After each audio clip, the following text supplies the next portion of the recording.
মেহেরপুর মুজিবনগর উপজেলার দারিয়াপুর বাজারে ইসলামী bank agent শাখায় রাতের আধারে একদল চোর ভোল্ট কেটে লুটপাট চালিয়েছে। ওই ব্যাংকের জানালার লোহার গ্রিল কেটে ভেতরে প্রবেশ করে ভোল্ট ভেঙে ভিতরে থাকা 6,33,000 টাকা চুরি করে নিয়ে গেছে ওই চোরের দল।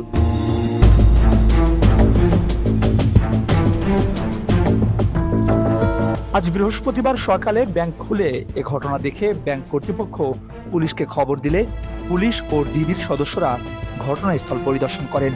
চোরের দল ব্যাংকের সিসি ক্যামেরার হার্ড ডিস্ক সহ নিয়ে গেছেন বলেও জানান তারা।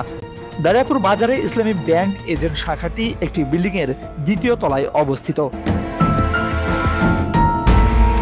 ব্যাংকের শাখা ম্যানেজার আব্দুল গফফার জানান, বুধবার নিয়মিত ব্যাংকিং লেনদেন শেষে ব্যাংক বন্ধ করা হয়। এ সময় ব্যাংকের লকার ঘরে ভোল্টে 6,33,000 টাকা রাখা ছিল।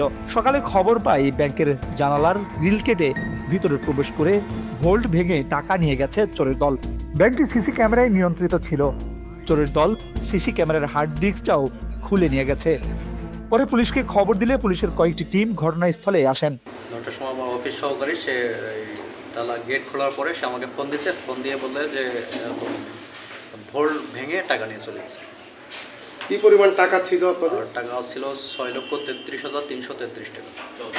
এদিকে চুরি সংঘটিত হওয়ার ঘটনায় জিজ্ঞাসাবাদের জন্য স্থানীয় বাজারের নাইট গার্ড ও ব্যাংকের একজন অফিস সহকারীকে পুলিশ থানায় নিয়েছে। ব্যাংকে চুরির ঘটনার বিষয়টি নিশ্চিত করে মুজিবনগর থানার officer in charge OC Mizanur Rahman জানান, রাতে একদল চোর ব্যাংকটির পিছন সাইডের জানালার গ্রিল কেটে ভিতরে প্রবেশ করে ভোল্টে থাকা টাকা নিয়ে যায়। ঘটনার পর পুলিশ, ডিবি ও গোয়েন্দা শাখার একাধিক টিম কাজ শুরু করেছে।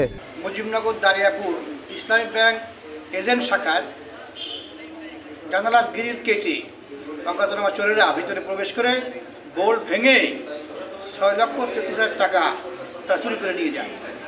সংবাদ পেয়ে মুজিবনগর থানা পুলিশ এবং মেহেরপুর জেলার ঊর্ধ্বতন কর্মকর্তারা ঘটনা পরিদর্শন করেছেন এবং আমরা এই ব্যাপারে তদন্ত সাপেক্ষে প্রয়োজনীয় ব্যবস্থা গ্রহণ করব ইনশাআল্লাহ। অন্যদিকে ব্যাংকে চুরি সংঘটিত হওয়ার ঘটনায় আজ ওই ব্যাংকে সকল ধরনের সেবা ও লেনদেন বন্ধ রাখা হয়।